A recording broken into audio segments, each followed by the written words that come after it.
Dear student, welcome to the channel physics the knowledge of nature. हम जो है thermal properties of matter ये chapter जो है कंटिन्यू कर रहे हैं। देखिए हमने थर्मल प्रॉपर्टीज ऑफ मैटर का जो लास्ट पार्ट है, ओके, हीट ट्रांसफर, ओके, तो इसके जो मोड्स होते हैं वो हम स्टडी कर रहे थे।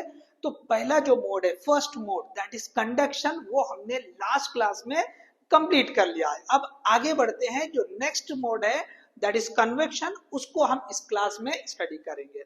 अब देखिए जब हमने हीट ट्रांसफर स्टार्ट किया था तो वहां पे इंट्रोडक्शन के तौर पे हमने जो है कंडक्शन क्या होता है, कन्वेक्शन क्या होता है, रेडिएशन क्या होता है, इसकी हमने स्टडी, इसको हमने समझा था, ब्रीफली समझा था कि क्या होता है। अब देखिए फिर से आप थोड़ा सा एक बार रिवाइज कर लेंगे। देखिए कन्वेक्शन में जो हीट ट्रांसफर होती है, कन्वेक्शन जो हीट ट्रांसफर वाला मोड है, उसमें होता क्या है, हीट जो ट्रांसफर होती है वो मैटर के जो पार्टिकल्स होते हैं उनके एक्चुअल मूवमेंट की वजह से होती है। मतलब मैटर के पार्टिकल मूव करते हैं हीट ट्रांसफर करने के लिए। तो ये जो मोड है that is we are having convection. Example हमने क्या देखा था, जो वाटर हीटर हम यूज करते हैं वाटर हीट करने के लिए, जैसे ही टेम्परेचर बढ़ेगा तो क्या होता है, जहां पर ओके जो वाटर हीट हो गया तो उसके वो वाले मॉलिक्यूल जो हीट हो गए तो उनकी डेंसिटी क्या हो जाएगी, कम हो जाएगी। डेंसिटी कम होगी तो वो ऊपर की तरफ जाएंगे, तो उनकी जगह दूसरे मॉलिक्यूल लेंगे। तो इस तरह से जो है ना, ये जो हीट है, ऊपर का पानी अब गर्म होना शुरू हो जाएगा, नीचे का तो होगा लेकिन ये धीरे धीरे क्या होगा, ये ऊपर चले जाता रहेगा। तो यहाँ पे जो हीट है वो मैटर के एक्चुअल पार्टिकल मूव होने की वजह से हो रही है। सो ये जो हीट ट्रांसफर का मोड है इसे हम क्या कहते हैं, कन्वेक्शन कहते हैं। चलिए अब आगे बढ़ते हैं। देखिए एनसीईआरटी ने एक पेज इससे रिलेटेड दिया हुआ है। अब इसको थोड़ा सा कम इंफेसिस किया हुआ है, ठीक है। मेन इंफेसिस है आपका रेडिएशन, और थोड़ा सा जो है उसने जो पहला जो है हीट ट्रांसफर कंडक्शन उसको थोड़ा बहुत इंफेसिस किया, लेकिन पूरा मेन जो कंसंट्रेशन है वो रेडिएशन पर है। तो अब ये जो पोर्शन है ये बहुत ही मतलब जो है लीस्ट इंपॉर्टेंट, लेकिन हमें पता होना चाहिए। देखो कंसेप्टिव या थ्योरेटिकल क्वेश्चन बन सकते हैं, इसमें कोई न्यूमेरिकल नहीं आएगा, तो आपको कंसेप्टिव या थ्योरेटिकल क्वेश्चन मिल सकता है। तो होता क्या है, अब इसमें देखो दो टाइप के कन्वेक्शन को उसने डिस्कस किया है, ठीक है। तो एक है कि फोर्स्ड कन्वेक्शन, मतलब ये जो कन्वेक्शन है हम फोर्सफुली करवा रहे हैं। क्या है मतलब इसका, कि भाई जो हीट ट्रांसफर कर रहे हैं हम जो है ना फोर्सफुली कर रहे हैं। जैसे एग्जाम्पल दिया हुआ है, आप इन एग्जाम्पल को याद रखो। ये एग्जाम्पल ओके, जैसे 3 एग्जाम्पल दिए, 4 एग्जाम्पल दिए एनसीईआरटी ने, तो उसको हम याद रखें। क्यों, तो भाई इनको मिलाकर कोई और एक एग्जाम्पल दे देगा इस जैसा मिलता हुआ, और बोलेगा कि इसमें से कौन सा एग्जाम्पल फोर्स्ड कन्वेक्शन का नहीं है। क्वेश्चन बन गया थ्योरी वाला क्वेश्चन। तो यहाँ पे समझे, तो पहला एग्जाम्पल दिया उन्हें, फोर्स्ड एयर हीटिंग सिस्टम। जैसे हमको जो है ना रूम हीट करना है, तो हॉट एयर जो है ना फोर्सफुली रूम में प्रोवाइड कर रहे हैं, जिससे वो रूम क्या हो जाएगा, हीट हो जाएगा। So first example forced air heating system. Similarly अगर एक ऑटोमोबाइल इंजन है, बहुत ज्यादा हीट होता है, तो उसके लिए कूलिंग सिस्टम प्रोवाइड करना, मतलब फोर्सफुली कोल्ड एयर, ओके, ठंडी जो एयर है वो देंगे। So cooling system of an automobile engine. तीसरा जो है ह्यूमन सर्कुलेटरी सिस्टम, ये भी एग्जांपल दिया। हमारा जो हार्ट एक पंप की तरह काम करता है, जिससे ब्लड जो है पूरे बॉडी में जाता है, ओके, जिससे जो बॉडी का टेम्परेचर वो यूनिफॉर्म रहता है, ठीक है। तो ये एग्जांपल जो है एनसीईआरटी ने मेंशन किए, तो ये फोर्स्ड कन्वेक्शन में है। सिंपली मतलब यहाँ पे जो एक्चुअल पार्टिकल होते हैं, मैटर के पार्टिकल, वो मूव करते हैं हीट को ट्रांसफर करने के लिए। अब देखिए नेक्स्ट पार्ट दिया है नेचुरल कन्वेक्शन, ओके, नेचुरली जो कन्वेक्शन होता है, तो उसमें सबसे पहला जो एग्जांपल दिया उसने सी ब्रीज और लैंड ब्रीज वाला एग्जांपल।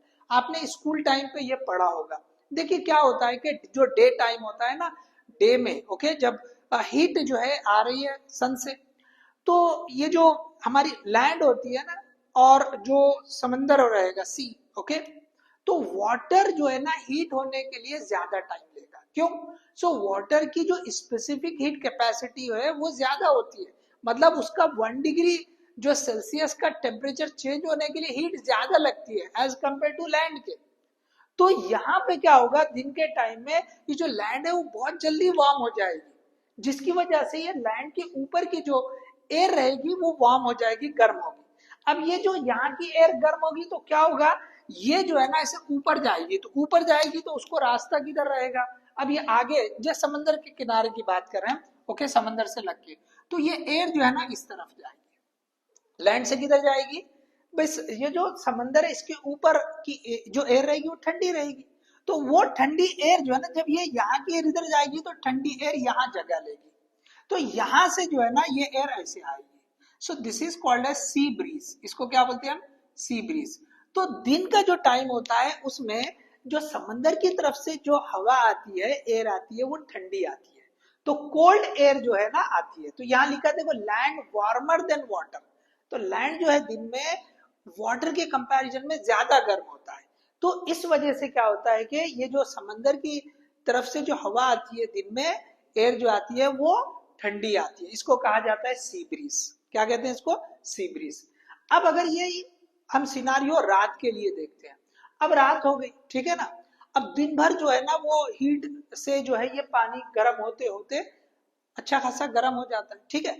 अब जो लैंड जो है, ओके, अब रात में हीट नहीं है, तो लैंड जो है वो जो कूल भी होती है तो जल्दी हो जाती है, ओके, उसको ठंडी होने के लिए भी जो है ना बहुत कम हीट ट्रांसफर कर दी, जल्दी ठंडी होगी, कम हीट पे गर्म हो जा रही है, ओके, कम हीट एब्जॉर्ब करके टेम्परेचर बढ़ जा रहा, इसी तरह कम हीट जो है रिलीज करके उसका टेम्परेचर भी कम हो जाएगा, मतलब जल्दी गर्म होगी, जल्दी ठंडी होगी।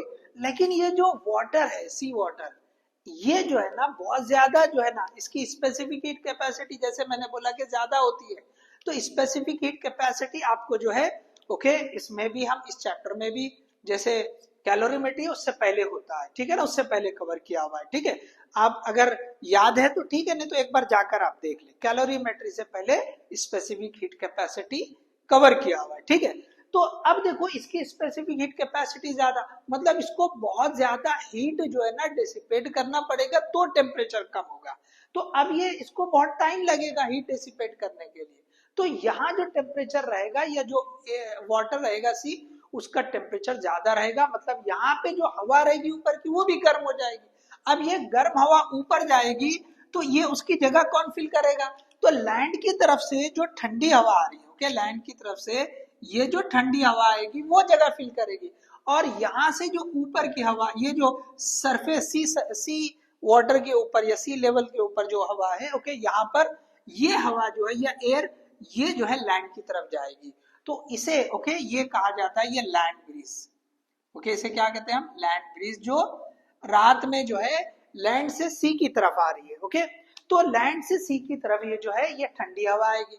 अब रात के वक्त अगर हवा समंदर की तरफ से जो आएगी वो कैसी रहेगी? तो वो कोल्ड एयर रहेगी, कैसी रहेगी? वो सॉरी हॉट एयर रहेगी, ओके। तो यहाँ पे ये जो है ना ये हॉट एयर आएगी, दिस विल बी हॉट, और यहाँ पे जो जा रही थी, okay, this will be cold, okay, this will be sorry, okay, ये जो आ रही थी दिस विल बी कोल्ड। सो दिन के वक्त जो हवा आती है समंदर की तरफ से वो कैसी आती है? कोल्ड आती है, और रात के वक्त जो हवा आती है वो कैसी आती है? हॉट आती है। क्यों? तो रात में जो है ना सरफेस, ओके, जो वाटर है वो ज्यादा गर्म होता है लैंड के कंपैरिजन में, okay. So water warmer than land, यहाँ पे थोड़ा करेक्शन कर लो, ठीक है।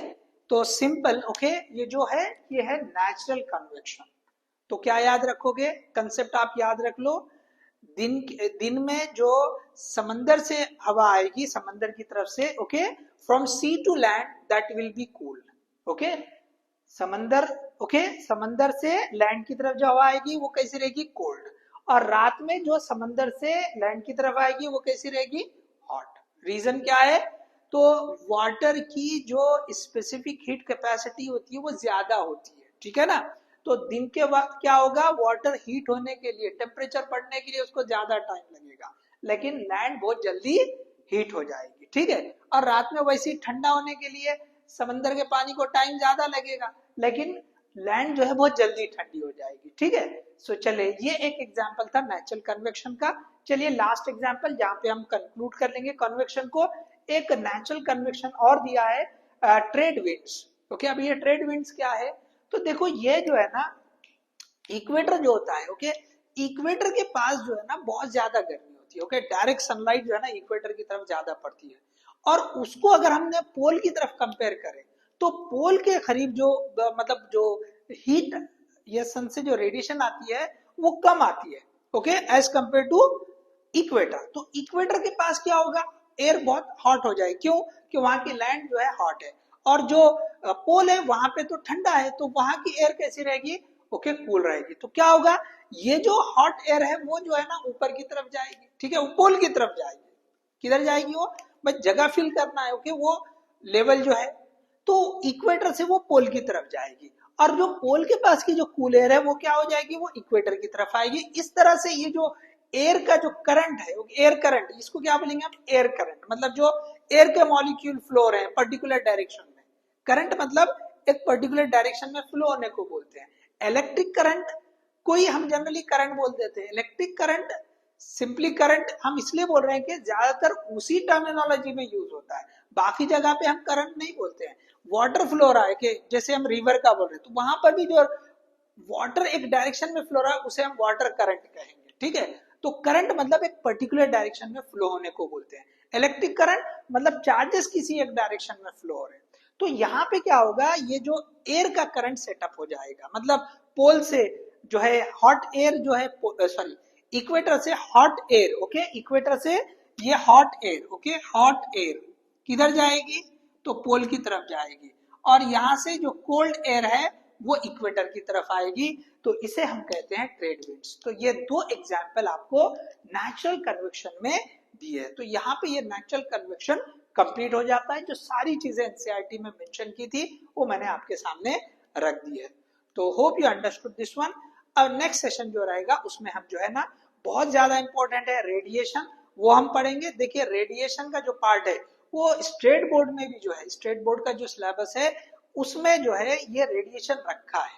अगर कोई ये सोचे कि भी 11th का जो चैप्टर है thermal properties of matter NCERT में, वो तो जो है स्टेट बोर्ड में नहीं है, तो स्टेट बोर्ड में इस थर्मल प्रॉपर्टीज ऑफ मैटर का जो लास्ट पार्ट है हीट ट्रांसफर, हीट ट्रांसफर में भी जो थर्ड मोड है रेडिएशन, सिर्फ रेडिएशन ही सिलेबस में रखा है, और वो केटीजी के साथ में है।